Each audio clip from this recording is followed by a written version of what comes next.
हकीम साहब, बात करना चाहूँगी दिल को लेके, जिसका ख्याल रखना बहुत ज़रूरी हो गया है। आपने खुद ये देखा है कि जब कोविड का एक दौर चला था, अभी तो थोड़ा सा इस पे संयम रखा गया है, लेकिन सबसे ज़्यादा हार्ट अटैक से लोग मर रहे थे, पता ही नहीं चल रहा था। आज सोए हैं और कल हार्ट अटैक हो गया है। तो दिल का ख्याल रखना क्यों इतना ज़रूरी हो गया है, और ये दिल का जो बढ़ना होता है, ये क्या होता है? देखिए, हैबत यानी खौफ, डर, इससे जब ज़्यादा असर पड़ता है दिल जी पर, जी। तो रक्तचाप इतना बढ़ जाता है कि दिल उसे बर्दाश्त नहीं कर पाता। तो पूरी दुनिया में खौफ था और अभी भी कुछ रह गया है। अभी बीमारी गई नहीं है, एहतियात ज़रूरी है। तमाम हुकूमत के जो ऐलानात हैं, उनकी, डॉक्टरों की हिदायत, और ये खौफ जो है ये बहुत अजीब चीज़ है। दिल और दिमाग दोनों बेकाबू हो जाते हैं। अब दिल जो है वो बहुत ज़्यादा हिफाजत करने लायक है, लेकिन दिल की हिफाजत कभी कोई करता नहीं जब तक उस पर परेशानी ना आ जाए। दिल को जो काम दिया गया है जिस्म का, वो खून को पूरे जिस्म को सप्लाई देना, लेना और देना। ये एक ऐसा पंप जो दुनिया में ऐसा कोई पंप ही नहीं बना जो लगातार 50 साल 100 साल चले और बगैर किसी रिपेयरिंग के। हालांकि अब भी इसमें अब रिपेयरिंग की बहुत ज़रूरत हो गई है, क्योंकि अब हम 40 साल के बाद अपने दिल का ख्याल नहीं रखेंगे तो कभी भी हार्ट अटैक के शिकार हो सकते हैं। और दिल कमज़ोर होना, दिल का बढ़ जाना, दिल जो है एक खोल में है, एक सुराख है, उसमें है, और वो उसमें ऐसे करता है, पंप करता रहता है। और वो सुराख, दिल अगर बड़ा हो जाए तो सुराख तंग हो जाता है, तो फिर वो उससे टकराता है। तो इससे वो आदमी को एक ऐसा रोग शुरू हो गया कि वो पैदल नहीं चल सकता। 2 कदम चलेगा तो हाँफ जाएगा। या दिल की शरियान यानी नसों में चर्बी भर जाए, तब भी यही हाल होता है कि वो पैदल चलेगा तो हाँफता है। तो दिल को जो खुराक चाहिए वो पतला खून चाहिए, और गाढ़ा खून मिलना शुरू हो जाता है हमें 40 साल के बाद। तो हम परेशान हो जाते हैं। हमें खून पतला रखने के लिए ऐसी ग़िज़ाएँ, ऐसी खुराक और ऐसी दवाएं लेना चाहिए ताकि हमारा खून, कोलेस्ट्रॉल इसमें कम हो जाए, और हमें खून को, हमारे दिल को जब खून पतला मिलेगा तो उसे खून को फेंकने में आसानी होती है। तब हम अपने दिल की हिफाजत कर सकते हैं। इसी के साथ कॉलर जुड़ गए हैं, बात कर लेते हैं। स्वागत है आपका। हेलो जी स्मृति जी, बताइए, सवाल करिए। नमस्ते मैडम। जी नमस्कार। मैडम, मेरे को सोराइसिस और थायराइड है, नमक जैतून कैसे लेना है इसमें? ठीक है। ठीक है। देखिए, कई तरीके से लेते हैं नमक जैतून। एक तो एक चुटकी नमक जैतून 2 गिलास पानी में रोज़ ले लिया करें, इससे भी फ़ायदा मुमकिन होता है। एक यह है कि अलसी हल्का सा भून कर उसका पाउडर बना के रख लें। 1 चम्मच अलसी और 1 चुटकी नमक जैतून 2 गिलास पानी में मिलाकर, ये 2 गिलास पानी दिन में पी लें, 1 बार या ज़्यादा से ज़्यादा 2 बार। एक ये है कि अलसी में 1 चम्मच अलसी में 1 चुटकी नमक जैतून मिलाकर आप इस्तेमाल कर सकते हैं, लेकिन बस 1 बार ही लेना चाहिए। बहुत ज़रूरत हो तो 2 बार भी ले सकते हैं। इससे आपको 3-4 फ़ायदे, बल्कि 10 फ़ायदे तकरीबन होते हैं। ये एक तो ये सोराइसिस, खुजली और एसिडिटी, कब्ज़, बवासीर, इन्फेक्शन, लीवर इन्फेक्शन और किडनी इन्फेक्शन और मुहासे जिनके निकलते हैं, चेहरे पे पिंपल्स निकलते हैं, उसके लिए है। और बहुत सारे रोग, क्रिएटिनाइन बढ़ जाता है अक्सर हमारा, किडनी की जो गंदगी है वो बढ़ जाती है, जिसकी वजह से हमें वो लेना पड़ता है अक्सर। हमारी अक्सर खून की सफाई करनी पड़ती है, डायलिसिस लेना पड़ता है। तो ऐसे जितने भी रोग मैंने आपको गिनाए उसमें आप ये नुस्खा ले सकते हैं। सब रोगों पर बहुत अच्छा काम करता है, घरेलू नुस्खा है, असली लेना ज़रूरी है, आपको फ़ायदा मुमकिन है। महाराष्ट्र से हैं दीपाली, स्वागत है आपका। नमस्कार मैम। जी नमस्कार मैम। अजीम साहब को भी नमस्कार। जय हिंद दीपाली जी, स्वागत है आपका। सर मेरा पहला सवाल है सर, मेरे मतलब ऐसे सर सवाल तो नहीं, मेरी बात रख रही हूँ सर मैं आपके पास।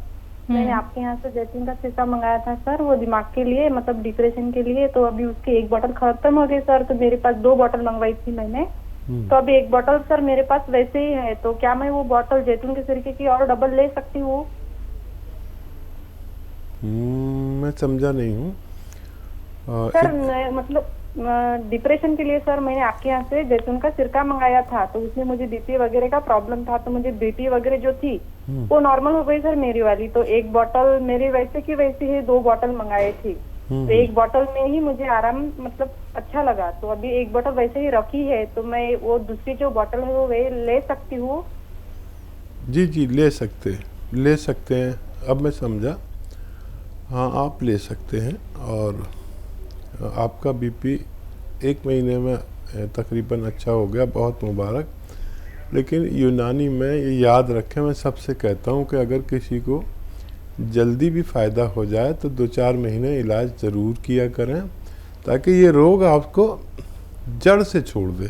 तो ये तो आपको बहुत अच्छा है कि भगवान आपसे खुश है, उसने जल्दी फ़ायदा दे दिया। लेकिन यूनानी में एक कोर्स होता है, उसे पूरा कर लें, फिर आप छोड़ सकते हैं। आप और भी ले सकते हैं। बहुत सही आपने किया कि फ़ोन कर लिया।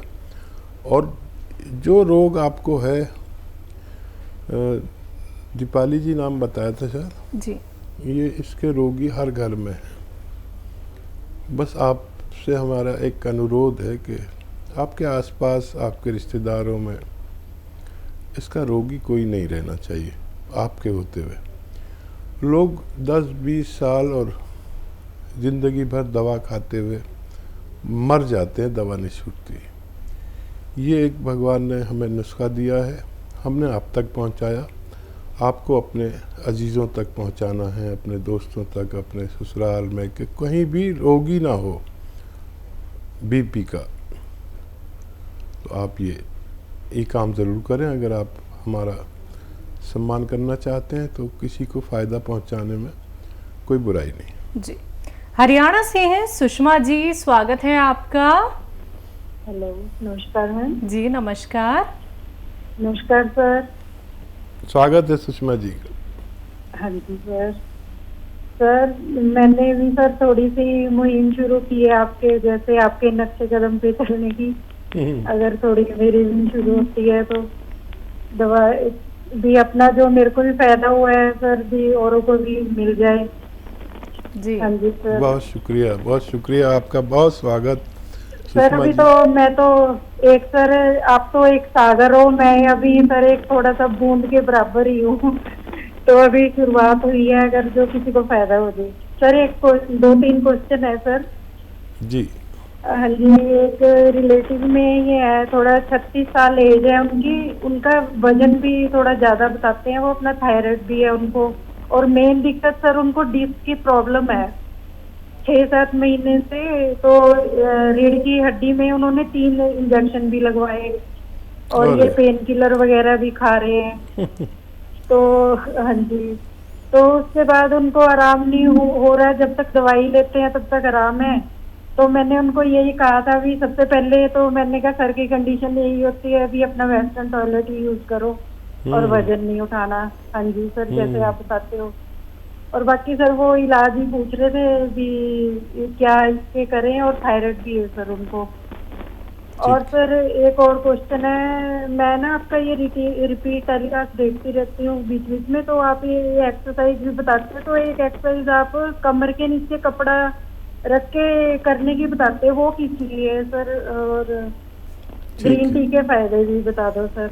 ठीक है सुषमा और जी। सर हाँ जी, अपना आशीर्वाद हमें देना कि भी हम जो है ना ये लोगों को बताते रहें आपके बारे में, और लोग फायदा उठाएं, अच्छे हो जाएं। बहुत मेरी तो ज़रूर। यही दुआ रहती है सर, अच्छी सेहत के साथ सबको लंबी उम्र मिले हाँ सर। सुषमा जी, आपके थैंक यू साथ सर। हमेशा दुआ, आशीर्वाद और जो भी मेरे बस में हो ज़रूर।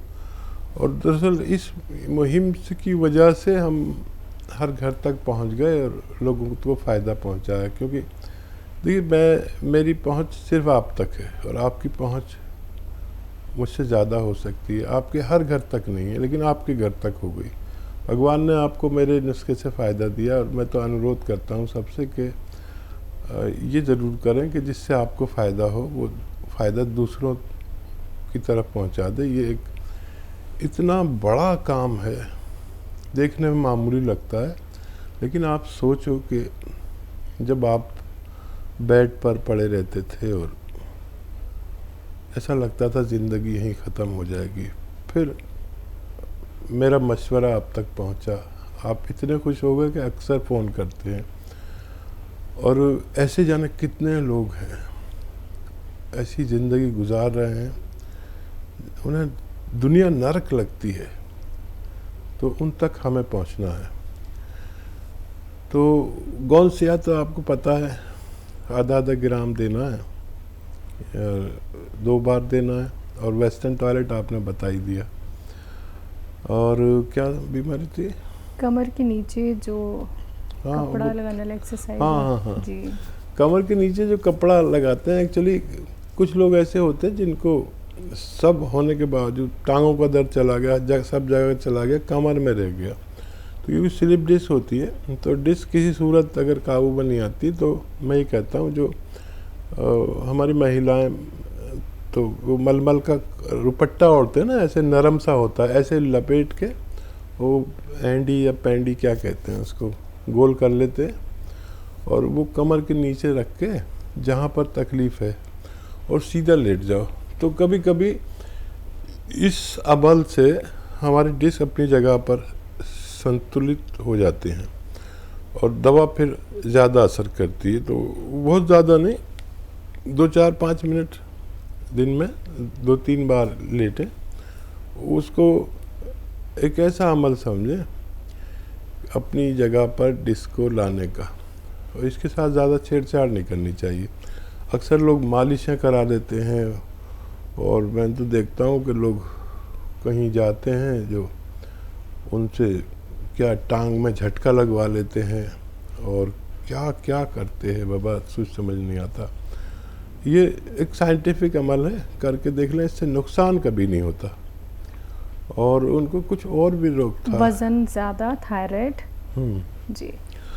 अच्छा, वज़न ज़्यादा है और थायराइड है, तो आसान नुस्खा है। नमक जैतून 1 चुटकी, खाने का सोडा 1 चुटकी, 2 गिलास पानी में डालें, और धनिए का पाउडर 1 चम्मच खाएं, और दिन में 2 बार ऐसा कर सकते हैं। डाइट कंट्रोल को ज़रूर कहें आप। वैसे तो मेरी आप सारी बातें फॉलो करते हैं, लेकिन डाइट कंट्रोल यानी कि हम करें 50 ग्राम वज़न कम और उनको 100 ग्राम बढ़ाने लगे। वो डाइट कंट्रोल करना, धूप में बैठना, या चलने लायक है तो आराम आराम से 1 घंटा पैदल भी चलें। ये इतना अच्छा नुस्खा है। आप तो खैर सभी नुस्खे आजमा चुकी हैं। मेरी दुआ भी है कि आपके ज़रिए लोगों को मुझसे भी ज़्यादा फ़ायदा पहुंचने लगे। बहुत शुक्रिया हमारे साथ जुड़ने के लिए। लेकिन एक सवाल और था हकीम साहब कि ग्रीन टी के फ़ायदे जानना चाह रही थी ये।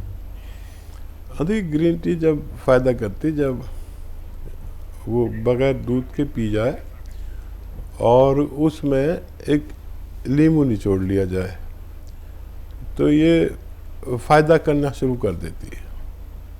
वज़न भी कम करती है। अक्सर लोग वज़न कम करने के लिए लेते हैं, लेकिन वज़न कम करने की कोई भी दवाइयाँ अच्छा काम नहीं करती जब तक हम डाइट कंट्रोल ना करें। मैं तो बगैर दवा के ही दुबला हुआ जा रहा हूँ। मेरी बीवी टोक रही है कि इतना पतले मत हो, तुम्हारा चेहरा बेकार हो रहा है। मैंने कहा चेहरे का मुझे कुछ नहीं, मेरे जो व्यूवर्स हैं मुझे ऐसे ही पसंद कर लेंगे। लेकिन जो मैं लोगों को कहता हूँ कि वज़न कम होना चाहिए बुढ़ापे में, जितना बुढ़ापा हो इतना वज़न कम करें। और मोटापा तो वैसे ही बुढ़ापे की तरह है। तो कितने लोग मुझे मेरे यार दोस्त या पुराने व्यूवर्स कहते हैं कि आप बैक हो रहे हो। बड़ा फ़ायदा रहता है, बहुत स्ट्रेंथ रहती है, बहुत एक्टिव रहता है आदमी वज़न कम होने से। आप कभी ये करके देखें। बहुत शुक्रिया सुषमा जी।